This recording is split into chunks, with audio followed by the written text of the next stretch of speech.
Keep her off the list. She's done. The cold order at Cheetahs, the base prepared for its final mission, but when pilots fell one by one, she remained the one hidden in the files, and the general was forced to call her Namua. Was she, and why did the entire base fall silent when she stepped into the cockpit? She flew. If you believe true courage can never be hidden forever, Captain Riley Shaw was 34 years old and officially non-existent. 12 years ago, she had been one of the most promising test pilots in the Phantom Wing program, flying experimental aircraft that pushed the boundaries of what was aerodynamic. Participant came the incident that ended everything. A mechanical failure during a classified test flight had resulted in the loss of a prototype worth more than most countries' annual military budgets. The investigation had been swift and merciless, despite evidence of that the crash was caused by faulty equipment rather than pilot error. Someone needed to be held responsible for the loss of classified technology, and the potential security breach that followed really became that someone error file was stamped unfit for duty after a closed-door review that lasted exactly 12 minutes. Her flight status was permanently revoked. Her clearance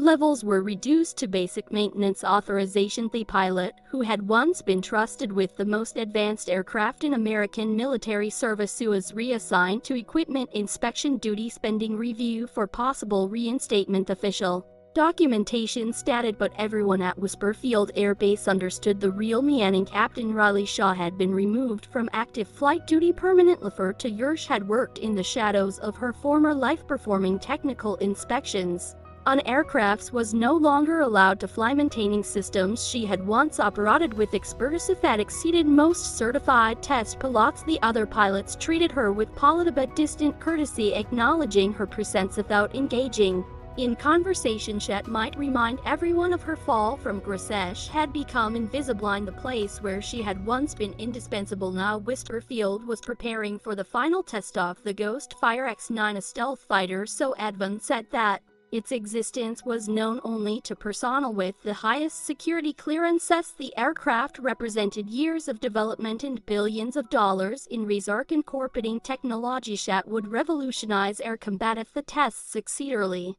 performed her routine inspections of the Ghost Fire systems with methodical precision, checking components she understood better than the pilots who would fly them. Her technical knowledge remained comprehensive, but her role had been reduced to ensuring that other people could do the work she had once excelled at. Active pilot roster for Ghost Fire testing included the best aviators the military could recruit, but Riley's name appeared nowhere in any official documentation. She was the ghost in the machina, maintaining the aircraft that others would pilot toward glory or disaster. As she completed her pre-flight inspection checklist, Riley tried to ignore the familiar ache of watching others prepare for missions she could have flown better than anyone else on the base type.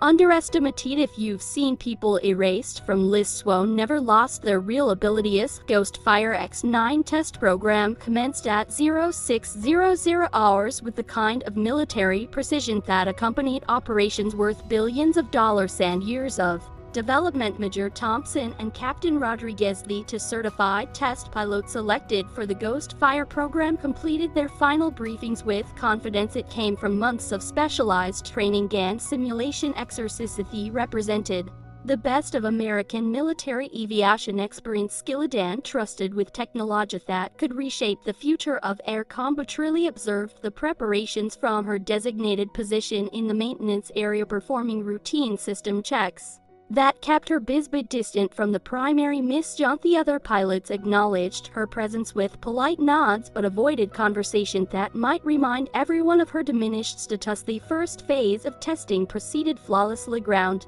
systems functioned perfectly. Communication protocols operated without interference. Ghost Fire stealth technology performed exactly as designed, rendering the aircraft nearly invisible to detection systems that had been specifically capable to track advanced fighters. But during the high-altitude simulation, fast disaster struck with devastating suddenness. A hydraulic system failure cost Major Thompson's aircraft lose control at 15,000 feet. This emergency landing resulted in serious injuries that would require months of recovery. Backup pilot Captain Rodriguez suffered a concussion during his attempt to assist with the emergency response, leaving him unable to operate complex aircraft for an indefinite period within Two-Horse Whisper Field Air Base faced an impossible situation. The most important test program in military aviation history had no qualified pilots to complete the mission. General Morrison, the base commander who had overseen Riley's removal from active duty, found himself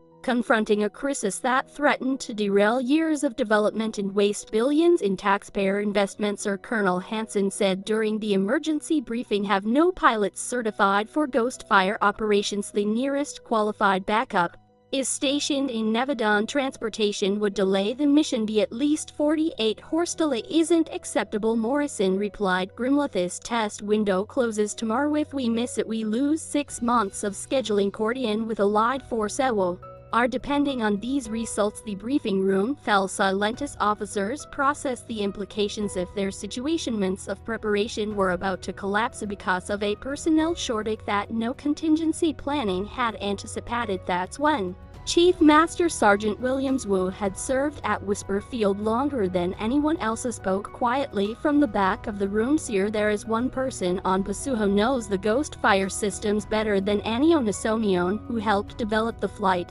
protocols are using. General Morrison's expression showed he understood exactly who Williams meant, but the suggestion violated every principle of chain of command and personnel management that military service required. Sergeant Shaw's flight status was revoked for cause she is not authorized for test pilot operations. Sir, but she's also the only person here who can fly the ghost fire without additional training or certification. Delayed silence that followed lasted nearly 30 seconds as Morrison weighed impossible choices. Authorized Sumian Wo's file marked her as unsuitable for duty or accept mission failure that would waste years of work and billions of dollars. Finally, he spoke the words that would change everything at Whisper Field Air Base. Find the only person left who knows how to fly this aircraft. Every eye in the briefing room turned toward the maintenance area where Riley Shaw was completing routine inspections, soon aware that her exile was about to end in the most dramatic way possible. Type she never left. If you believe the BIS people never really leave their positions. Colonel Hansen found Riley in the maintenance hangar performing final systems checks on equipment she had inspected countless times over the past 2 years. Captain Shaw, he said, formality's tone carrying weight that suggested this wasn't routine communication. Jill Morrison requests your immediate presence in the briefing room. Really looked up from her checklist, recordings mining significant in Hansen's expression. After 2 years of routine maintenance duty, Ash wasn't accustomed to being summoned for high-level meetings. Is there a problem with Thegist fire system? Sir, you could say. Faith walked to the briefing room felt longer than usual, with Riley's mind calculating possible reasons for the unusual request. She had performed her duties flawlessly for 2 years, maintaining perfect inspection records and avoiding any action that might remind people of her former status. When she entered the room and saw the assembled officers studying her with expressions that mixed desperation with reluctance, Ash understood immediately what was happening. General Morrison stood when she entered, according her the respect that rank required despite the circumstances. Shat had led to her current position. Captain Shaw, we have a situation that requires your specific expertise. Both certified just fire pilots are medically unavailable, and the test mission cannot be delayed without compromising years of development work. Really absorbed the information with composure that came from understanding that extraordinary circumstances me required extraordinary solutions. Sir, I haven't flown active missions in 2 years. Me flight status, your flight status is being temporarily reinstated under emergency authorization. Morrison interrupted the question is whether you're willing and able to complete the ghost fire test protocol. The offer represented everything Riley had wanted for 2 years. The chance to return to the cockpit proved that her skills had never diminished. To demonstrate that the incident that ended her career hadn't destroyed her capability as a pilot, but she also understood that this was a test with implications beyond the immediate mission. Success would vindicate her failure, would confirm every judgment that had led to her removal from active duty. Serum 30 minutes laterally, Shaw approached the Ghost Fire X9 with movements that were too familiar to persist for someone who supposedly hadn't flown into years. The aircraft was a masterpiece of military engineering stealth technology that rendered it nearly invisible to enemy detection engines, capable of speeds that challenged the laws of physics and control systems that required split-second reflexes and intuitive understanding of aerodynamics. Lee performed her pre-flight inspection with systematic thoroughness, revealed knowledge exceeding what 2 years of maintenance work could provide. Her hands moved over controls with muscle memory that couldn't be explained by equipment familiarity. Alani, the assembled personnel, watched in silence as she settled into the pilot's seat with movements that demonstrated she had never really stopped being a pilot despite the official restrictions on her flight status control. "This is Ghostfire," she transmitted as the engines began their startup sequence, requesting clearance for Test Protocol 7 Alpha. "Ghostfire, you are cleared for takeoff. Exit full test parameters and report status every 5 minutes." But as the Ghostfire left the runway, it became clear that Riley intended to demonstrate compatibility officially exceeded the standard test requirements. Pushed the aircraft through maneuvers that revealed every advanced feature. Designers had incorporated stealth systems that made the fighter completely invisible to tracking, greater electronic warfare capabilities that jammed enemy communications in flight, characteristics that defeat conventional understanding of aerodynamics. For 47 minutes, Riley put the Ghostfire through tests that proved all systems functioned beyond specification. She executed precision flying that demonstrated both her own expertise and the aircraft's exceptional capability. She brought the Ghostfire in for landing. The approach was so smooth that ground observers could barely detect the moment when the landing gear touched the runway. The hangar fell completely silent as Riley shut down the engines and opened the cockpit canopy. Her expression showed professional satisfaction rather than triumph, the demeanor of someone who had just completed routing work rather than career-defining performance. General Morrison approached the aircraft with an expression that mixed amusement with something approaching embarrassment about assumptions that had kept Riley grounded for 2 years. "Captain Shaw," he said quickly, "that was flying that exceeded every parameter we established for this test program." Riley removed her helmet and looked at the assembled team of engineers, officers, and technicians who had witnessed her return to the role. She had never really abandoned her. "The aircraft performed exactly as designated. Your engineering team should be commended for exceptional work." Marsden nodded slowly, understanding that he was witnessing not just successful completion of a test mission but demonstration that talent couldn't be permanently suppressed by administrative decisions. "Welcome back, Captain." Riley's official reinstatement to flight status was processed within 24 hours of her successful Ghostfire test. Miss John, the paperwork that had marked her as unfit for duty was quietly replaced with documentation that restored her full pilot qualifications and security clearances. The file that had ended her career was sealed with classification that made it inaccessible to anyone without specific authorization from General Morrison himself. The real transformation at Whisperfield Air Base was cultural rather than administrative. Young pilots who had previously avoided conversation with the grounded maintenance tech began seeking her advice on flight technique, aircraft systems, and the kind of technical knowledge that separated competent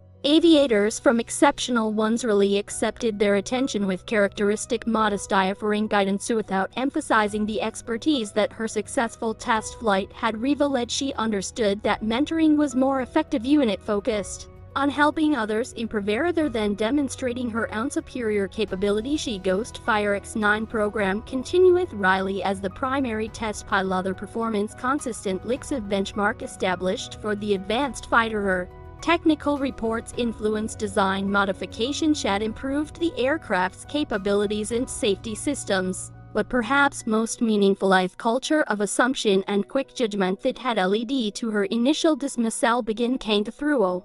The base's personnel policies officers started reviewing cases where talented individuals had been sidelined due to single incidents or administrative convenience. Lesson of Riley's hidden capabilities from reconsideration of how the military identified, evolved, and retained its most valuable people. Small inscription appeared on the wall of the maintenance hangar where Riley had worked for 2 years. "The sky never forgets." The message was unofficial, but it captured a truth that resonated throughout Whisperfield's aviation community declined offers of promotion or transfer to more prestigious assignments, preferred to continue working with experimental aircraft that challenged her skills while contributing to technological advancement that would benefit future military operations. She had learned that recognition mattered less than contribution, that vindication was less important than the opportunity to do meaningful work. The 2 years of exile had taught her patient perspective that made her current success more valuable than the career recognition she had lost. Ghostfire X-9 became the most successful prototype aircraft in Whisperfield's history, but the personnel policies that Riley's return had influenced became her more lasting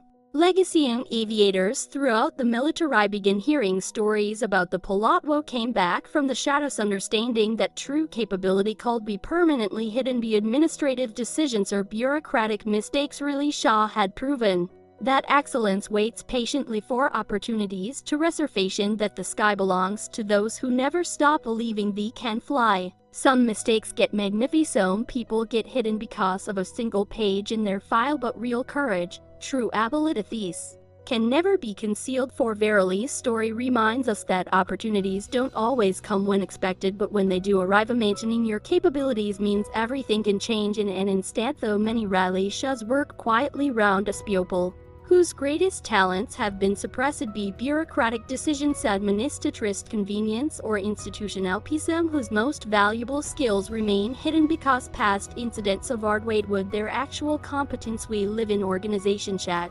often judge people by their most recent failures rather than their consistent capabilities, make personnel decisions based on documentation rather than demonstrated ability, politics rather than performance. But true expertise doesn't disappear when it's officially dismissed. Real skill doesn't fade when it's bureaucratically hidden, and the most valuable people often continue developing their capabilities of when they're prevented from using them. Next time you encounter someone whose current role seems to underutilize their apparent knowledge, remember Riley stepping back into the Ghostfire cockpit. Remember that some of the most capable people are waiting in the shadows, ready to prove that their abilities never really left. Subscribe. Iron Heart Story. Yes, if you believe, some people are hidden but born to fly.